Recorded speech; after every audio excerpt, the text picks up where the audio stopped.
Hello there guys, welcome back to Younes Talks Football, welcome back to a brand new video. I hope all of you are doing well today as you get video number 2. Actually no, not 2, it's video number 4. It's video number 4. You're welcome. There was video number 1 on here earlier on, so make sure you catch that as I went over the latest earlier on in the day. And on top of that, the 2 videos that were uploaded to Shootout earlier on today, you can check it out here as well. All the videos that I've just mentioned in this little link at the top right hand corner of your screen. If you're on the phone, I still think it's there. If you're on the desktop or if you're on a Mac or whatever, normal screen, then you'll find it there. So yeah. Go and watch all of those if you haven't done so already. There's tons to cover. Oh my God, what's kicked off in the second part of the day has been ridiculous. It's been ridiculous. But we're going to get through it. So without further ado, let's start ranting and raving, shall we? Let's get cracking, starting off with the striker situation. This is going to be an interesting video. Let's go for it. Here it is. His latest on Osimhen and Ivan Toney.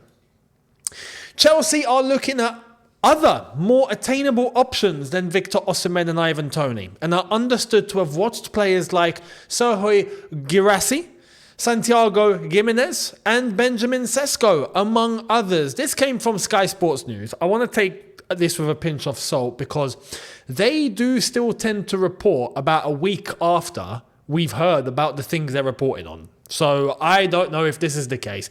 Realistically, though, to address this, I've made it clear Chelsea need to go and get an elite striker. If we want to solve the situation we're in, yeah, we need to get some top pedigree players in. I don't know how is it easier to understand than that? It's not. You can't make it easier, right? Honestly, there's no vocabulary for me to describe. I'm trying to find it and it's difficult. That's how easy it is to get and to understand, right? We need to go after top players. And to get top players, you've got to pay top dollar. But you get them through the door and all of a sudden the levels are increased. Not just for what they can bring, but for how it's going to affect the young players in the squad as well. And the benefits that it's going to bring to them. I'm half thinking of that as well. Because I want to unlock them. And for them to be unlocked and to grow and to develop and to get better, they need players that are setting an example, not just, them wildering around in the middle of nothing thinking everything's okay. So, listen, we need it. Victor Osimhen, absolutely. Ivan Toney, well, there's news on Ivan Toney. And this is why I keep saying, Arsenal, man, Arsenal. Let's check into it. Here it is. Justin from Purple Panel saying Ivan Toney had made it clear to his agency, CAA Stella, that he wants to leave Brentford in January. Toney has shown a preference for joining Arsenal. All it's going to take is Arsenal to pay the money. That's it. Now, it's a lot of money. Brentford are not stupid, and Brentford have set a price, and it's looking a bit mad. It's looking around that 100 million margin. If you're lucky, maybe you'll bring it down to 80, but I don't think it gets less than 80. But to be honest, if you want a striker of that caliber, you're paying. Now, the one risk is that he's not played in 6 months. He's been training and he's been there and I'm sure he's been active, but he's not been match fit because of his suspension. And now that he's back, or he's coming back, is he going to hit the ground running immediately? Probably not. But if you want a striker of that caliber, you're paying top dollar. So Arsenal, are they going to do it? The ball is in their court. It's in their hands as far as I'm concerned. If they pay, they get him. If they don't, they won't. That rhymes. Let's move to Chelsea specifically. And what's in store for Chelsea this window? Well, Pochettino wants this. Mauricio Pochettino has made it clear he would like to do more work in the transfer market and a striker is a priority for him. Again, this is Sky Sports and they're a little later than usual, but this is truth. Apparently Poch does want to go into the market. Okay, well, what do Chelsea want? Chelsea are expecting a quiet January window.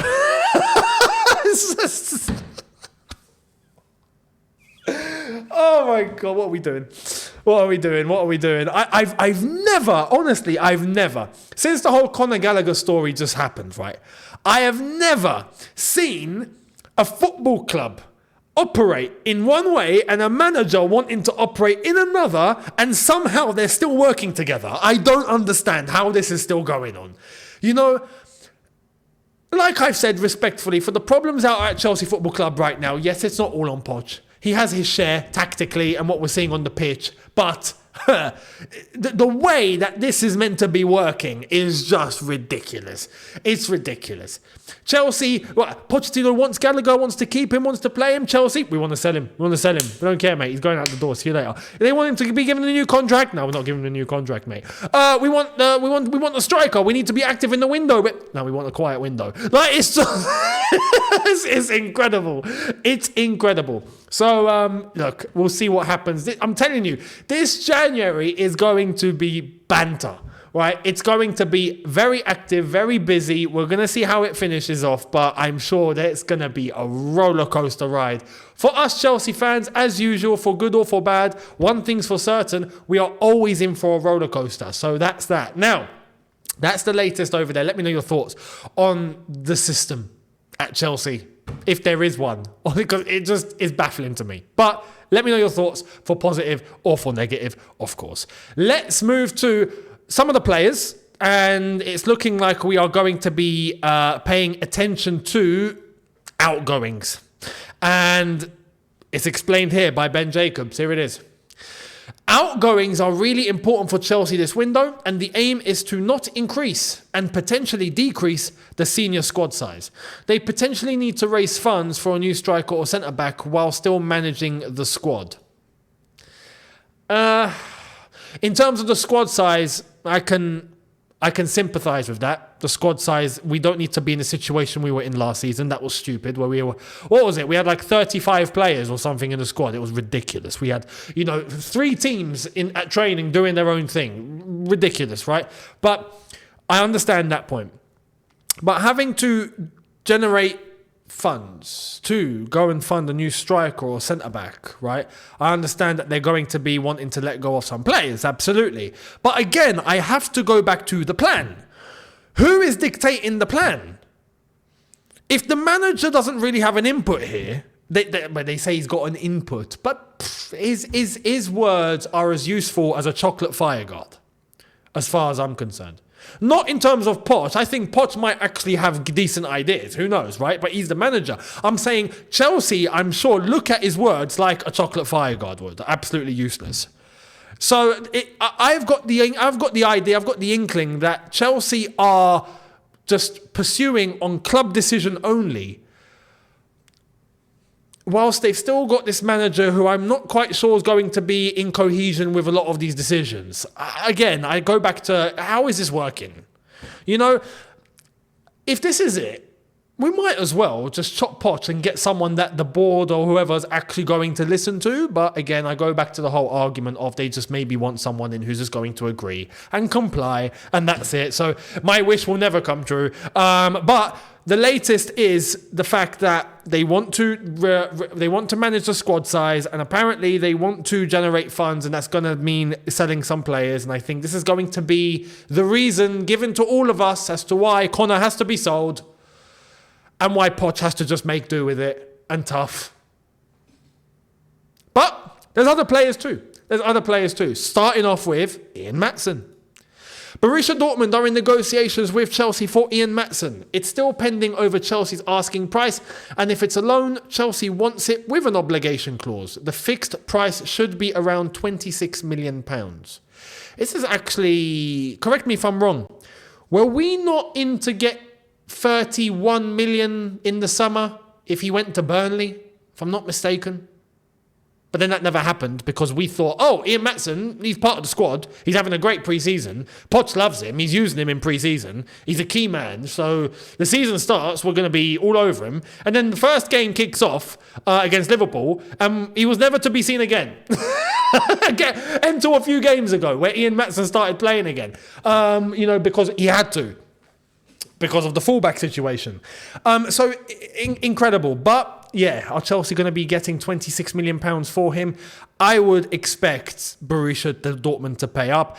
But It says it could be a loan initially with an obligation clause later, and then that would mean getting paid later. So generating funds isn't going to come from Ian Maatsen if he goes on a loan.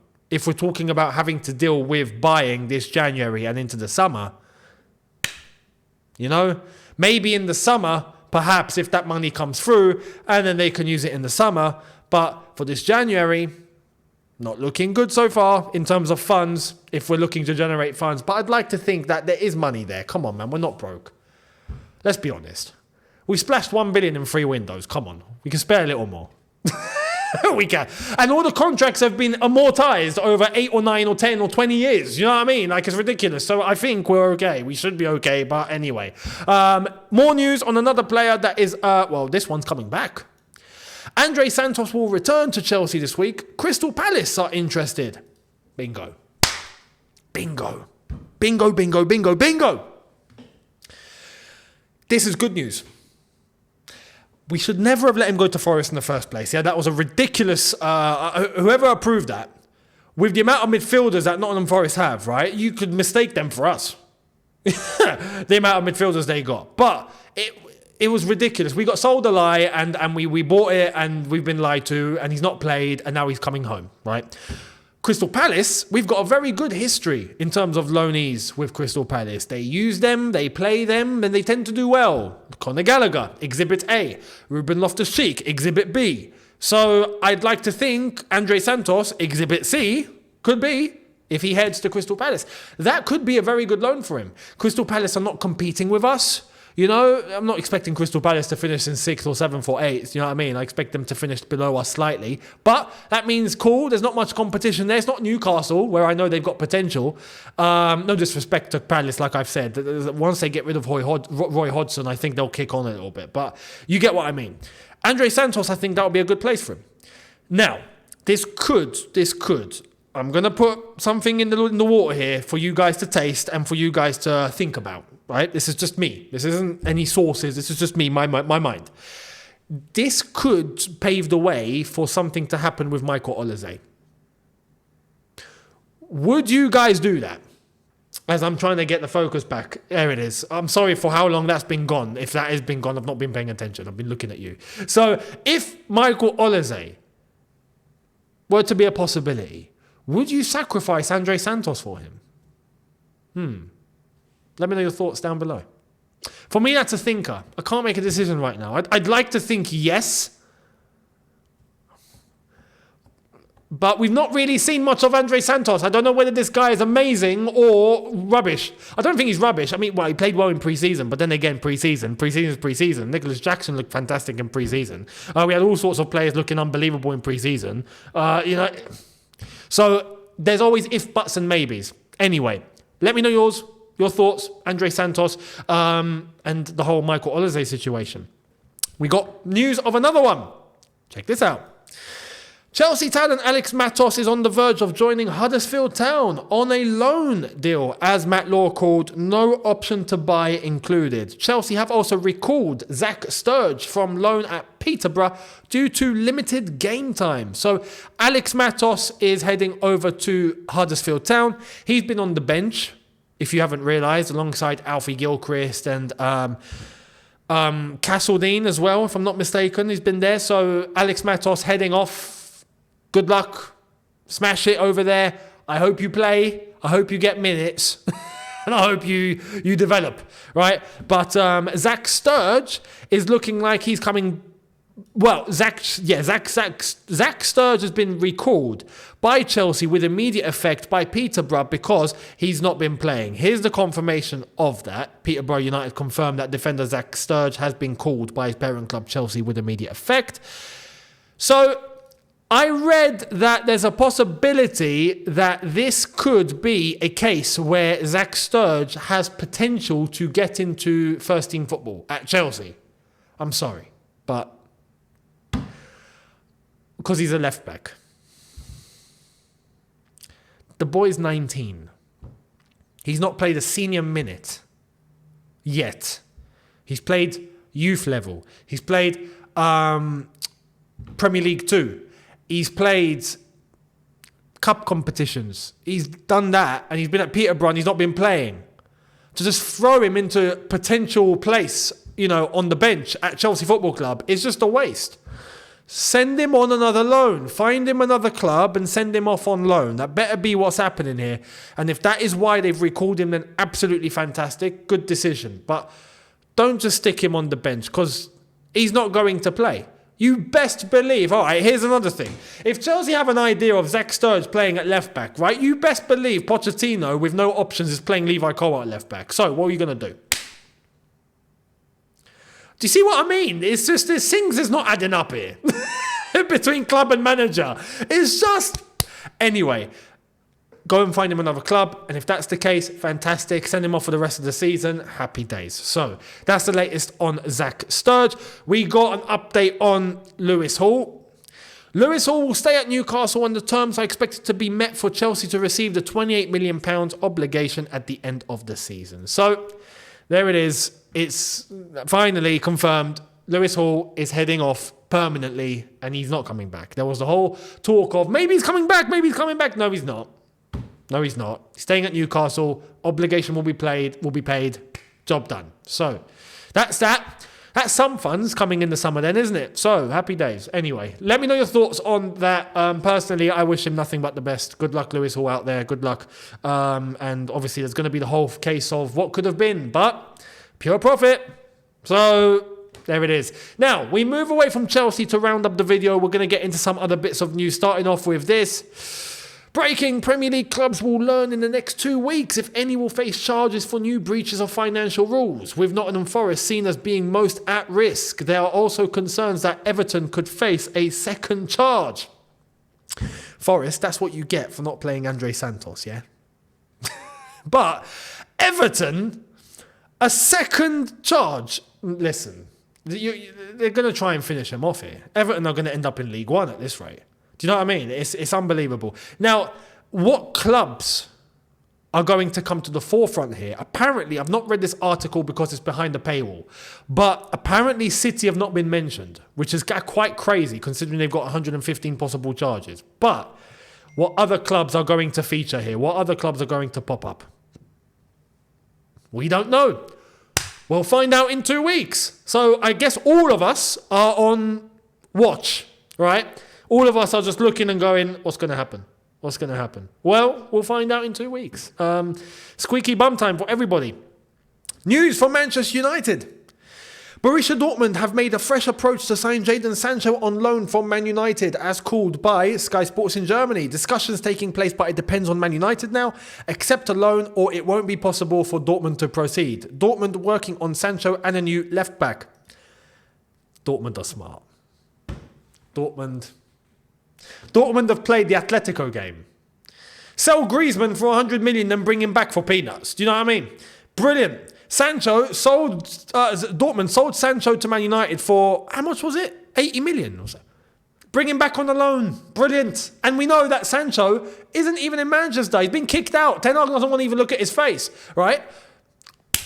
Of course Man United are going to accept. Dortmund have Man United in the palm of their hands because they know that Sancho is just wasting right next to them, doing nothing. So Dortmund are like, we will save your situation, but we ain't paying you. Give him to us on loan. Job done. What a beautiful... mate, Dortmund. Beautiful. Absolutely beautiful business. Beautiful.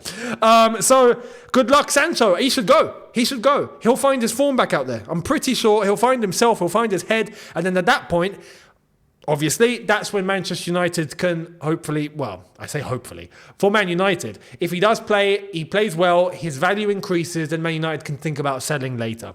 They're going to have to do that because Sancho is just rotting away. But Dortmund, in the meantime, will gain the dividends. So, smart business. That's Sancho, Man United and Dortmund. Latest from Spurs. Breaking: Sergio Reguilon going back to Spurs. Man United cut the loan short with a break clause, reports David Ornstein. This one's a bit weird, I got to be honest, because considering their options, why have they cut the loan short? What if something happens to Luke Shaw? It's not a distant possibility, you know, it can happen. It's Luke Shaw. then what's going to happen at the left-back situation? Unless they're going in for a left-back, we'll wait and see. But Sergio Reguilon heading back to Tottenham, and even at Tottenham, is he going to play there? Not so sure. It's not looking good for Sergio Reguilon. Let me know your thoughts down below on that and news out of PSG. This one shocked me. Paris Saint-Germain are the leading contenders to sign England midfielder Calvin Phillips, 27, from Manchester City this month. How has he done it? How has he done it? How has Calvin Phillips done this? How do you go from Leeds to Manchester City, you win the title, you barely play, and then PSG want you? How has this happened? How has Calvin Phillips done this without kicking a ball? How has he done this? PSG, I'll be honest, I have doubts. I don't think this will happen. Surely not. But if PSG go in for him, then I'm looking forward to seeing what's going to happen. Good luck. Maybe he'll, you know what? Maybe he'll actually do well out there. Maybe he will. We'll wait and see. Let me know your thoughts. The last story is going to be a very interesting one. Chelsea fans are going to have big interest in this. And this is going to raise a few eyebrows. Check this out.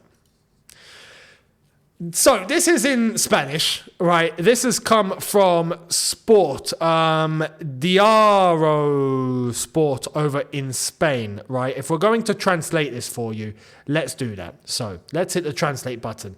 Xabi Alonso has a great chance of coaching Bayern Munich next season. Thomas Tuchel will leave Bayern Munich after the end of the current season, and club bosses have already chosen the Spaniard to replace him. The announcement would only be made in June 2024, but Xabi and his entourage have already responded yes.